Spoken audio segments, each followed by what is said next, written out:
Hi, welcome to Chapter 36. In Chapter 36, we're going to be talking about multisystem trauma, as well as trauma in a few special patient populations. That might be patients with disabilities, patients who are pregnant, patients who are older or geriatric, and patients who are pediatric.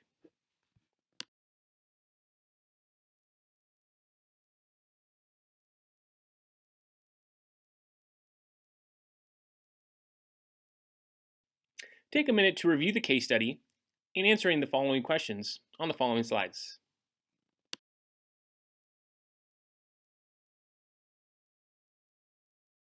Like I mentioned before, we're going to be covering patients who are dealing either with multisystem or critically injured trauma patients, as well as patients who are either pediatric, geriatric, pregnant, or potentially cognitively impaired patients as well. Dealing with multisystems trauma patients are patients who are critically ill or critically injured. It's important for us to remember that multisystems trauma is associated with trauma to multiple body parts or trauma that's associated with multiple body systems. Now, a few factors that we need to remember when dealing with multisystem trauma. Number one is that multisystems trauma has a higher incidence of morbidity and mortality. That means patients are more likely to either die or suffer from permanent damage. Also important is that patients who have multisystems trauma more likely will go into shock due to the trauma they're associated with. And lastly, the definitive care for these patients is surgery. So it's important that we get them to the hospital, and not just a hospital, but the appropriate hospital, getting them to a trauma center where surgery is a possibility or even a capability. So that means we need to limit our on-scene time to less than 10 minutes. Remember that Platinum 10 from chapter 27? It's important that we stick to that with any multi-system trauma patient. That means we're going to be doing a lot of different things in the back of a moving ambulance.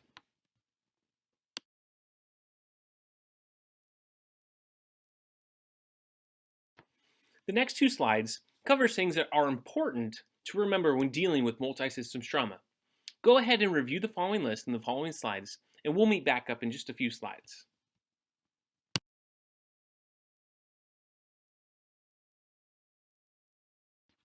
Trauma in pregnant patients. Trauma in pregnant patients is very, very severe and something that as an EMT, you need to be able to evaluate and be able to assess your patients appropriately to make sure that these patients are okay. Now we're dealing with two patients. We need to make sure the mother is okay, as well as best as possible to make sure that the baby's okay as well. Now, it's very difficult for us to assess the baby in these situations. In this situation, right, we have to rely on how the mother's doing. We have to rely on treating the mother very aggressively, so that way we can treat the mom or the fetus very aggressively. And we also, right, need to understand some of the changes that happen to the mom to really understand what can potentially go wrong with pregnancy and with the health of both the baby and the mother when pregnant patients get in traumatic accidents. So we're going to take a look at this. The next two slides covers anatomic changes or physiologic changes of a pregnant patient. Take your time to go ahead and review these changes and to understand and memorize these changes. We're going to be covering some more of these changes again in chapter 37.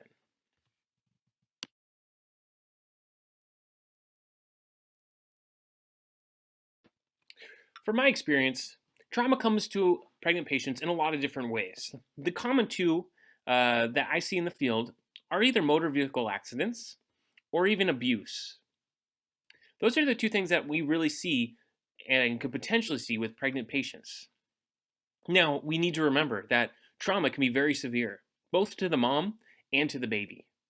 Now, the more severe the injury is to the mom, obviously the worse it's going to be for the baby.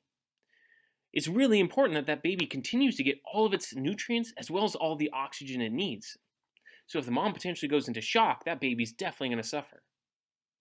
Now, your book says that fetal death rates are 9 times higher than maternal death rates following trauma. That means we're more likely to see the baby die than the mom die. And it's really hard for us to go ahead and not only just assess the baby, but also to treat the baby. So remember, if you don't remember anything from the pregnant trauma patients, remember this. that in order to treat the fetus, we need to treat the mom aggressively. If we're going to give her oxygen, give her high flow oxygen. If you're going to do CPR, do good, high quality chest compressions. But treating the mom aggressively will help us treat the fetus.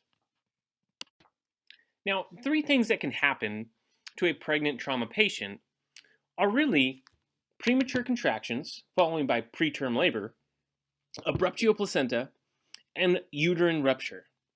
These are the 3 things that, as an EMT, you should really have a high index of suspicion for. You should really be thinking about when you run on a patient who is both involved in a traumatic injury and is pregnant. Now, the most common of those 3 that you're going to see in the field is uterine contractions, which can go into preterm labor. That means the mom might be 20, 25, or even 30 weeks along and start going into labor. That is a very dangerous delivery. Not only because it's associated with trauma, but now you're dealing with a fetus who's not fully developed. Be aware of that and make sure you're ready to deliver the baby if necessary. Other things that can happen are abruptio placenta and uterine rupture, both of which can result in shock. It's really important that we look for those and assess for those in any of our pregnant trauma patients.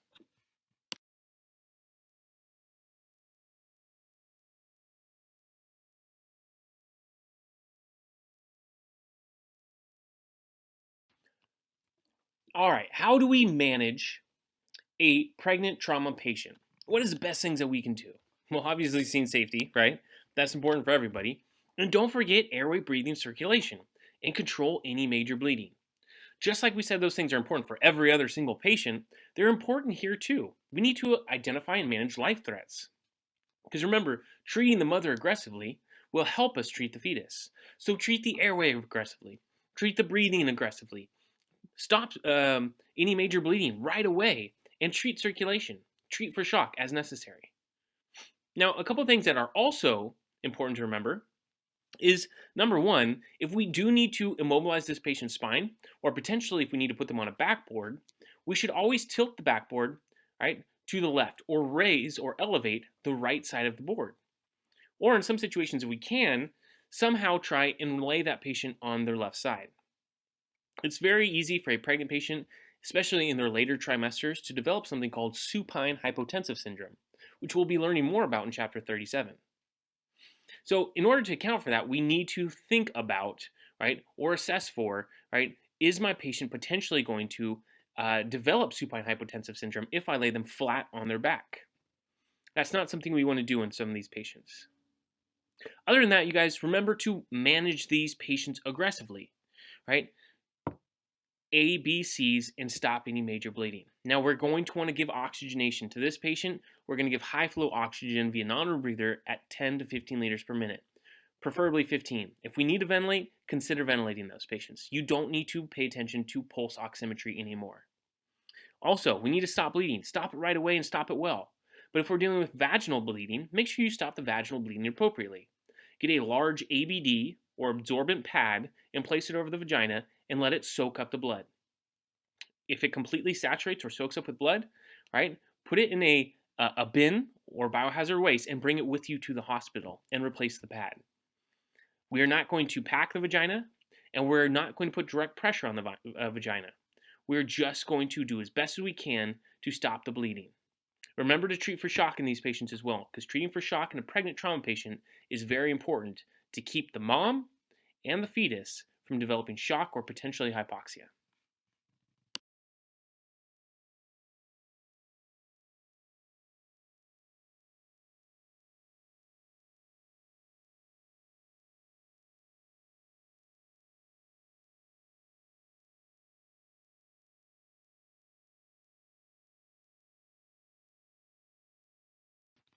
Pediatric trauma.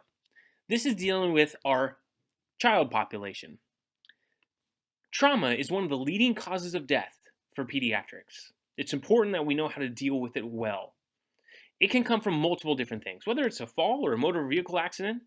It could also be abuse from adults. So we need to pay attention, look for those obvious signs, look for the trauma, and deal with it appropriately. It's important, and most important, for you as an EMT to know the anatomical and physiological changes of an adult and a pediatric. How are pediatrics different than adults? Based off of that difference is how we're going to treat these patients, what things we might need to be thinking about, or what injuries they might be more susceptible to because of those changes from their anatomy based off of an adult versus a pediatric. So make sure you review those in the next few slides, and we'll meet up in a few slides.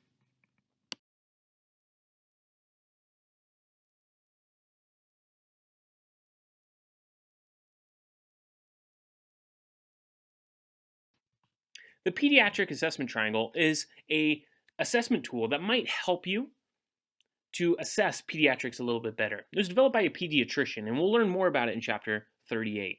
However, the pediatric assessment triangle assesses three things. It assesses their overall appearance, their work of breathing, and their circulation to the skin.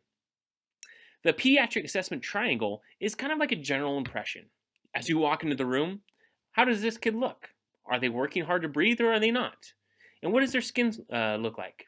Does it look pale, cool, and clammy, or does it look normal? All of these things might help us to understand what we're walking into a little bit better. You can review the pediatric assessment triangle and the PALS in chapters 38 as well as in chapter 36. Go ahead and review the assessment considerations for pediatric trauma patients, as well as the management considerations for the pediatric trauma patients over the next few slides.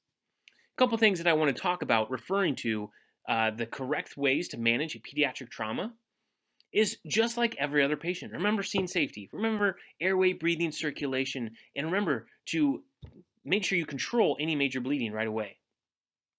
Now, there are some things that change with pediatrics, right? Is number one, right? They do have a smaller airway, and their airway can become much more easily obstructed. So make sure you manage your airway. Their breathing rates are different. So assess for their breathing. Pediatric patients either die because of trauma or because of respiratory problems. So please make sure you control oxygen as well as ventilation appropriately. Then assess for their circulation. Pediatric skins never lie. They will tell you exactly what they see. Right? It might be difficult to obtain a blood pressure in some of these patients, but make sure you control any major bleeding effectively. They do have less blood volume than an adult does. Lastly, if you are going to immobilize this patient's spine, consider padding behind the patient's shoulders to make sure you provide an inline stabilization of this patient.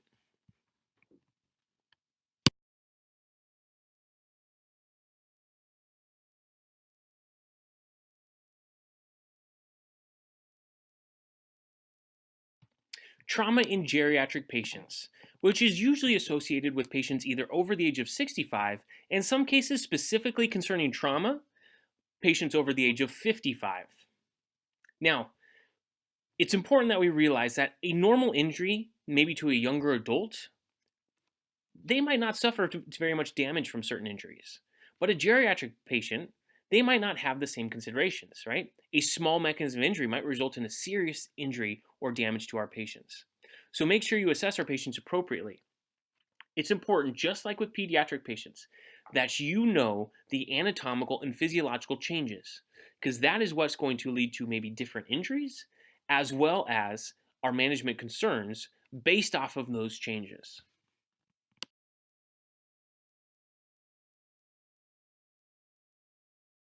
Go ahead and review the next two slides to go over the assessment considerations as well as the management considerations of a geriatric trauma patient.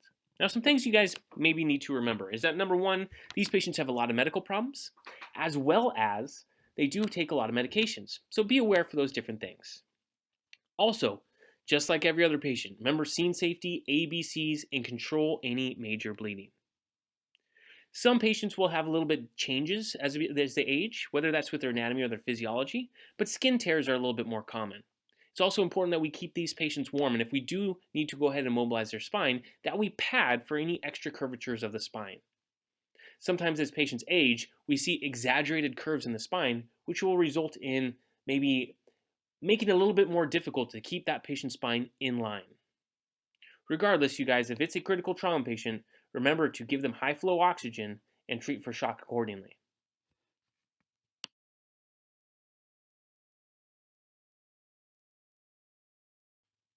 Our next patient group is cognitively impaired patients. These patients might include patients with Down syndrome, Alzheimer's disease, patients who have suffered from strokes or even major trauma, maybe even have autism or other disabilities. It's really important, you guys, that these patients are also prone to trauma and they can have different anatomical or physiological differences. But other than that, it's really important that we are able to assess and to gather what this patient's baseline mental status is so that we can see if it's actually changed at all from the recent trauma or traumatic event.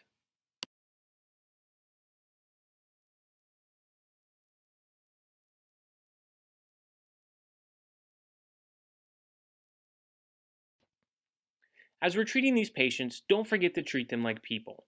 Sometimes it can be difficult and it's hard to get information from patients with cognitive impairments. But remember, you guys, that is still a person, that is still your patient.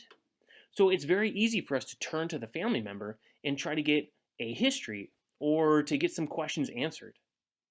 But by doing that and by turning your back to the patient, sometimes you forget to care for your patient and the patient can feel left out. And maybe we'll even lose trust in you.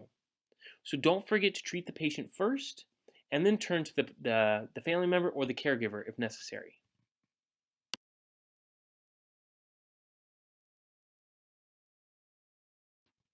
Remember, it's always best to involve caregivers or family members in these situations of either dealing with pediatric patients or patients with cognitive impairment. If you can, do your best to incorporate family members and caregivers. And remember to try and get that baseline mental status. If we're not sure and the patient's not completely ANO times 4 or a GCS of 15, then we need to maybe err on the side that this patient has had a head injury or has had a brain injury and we should treat it as such. But remember, if you can, talk to family members, talk to caregivers, get a history. Don't forget to treat about your patient, right? And find a baseline mental status. Go ahead and review the following slides, dealing with how to deal with trauma in either special patients or multisystem patients. It's going to walk you through your assessment. Remember your scene size up, your primary assessment, your secondary assessment, as well as your reassessment. Remember to stay structured and organized as you do these things.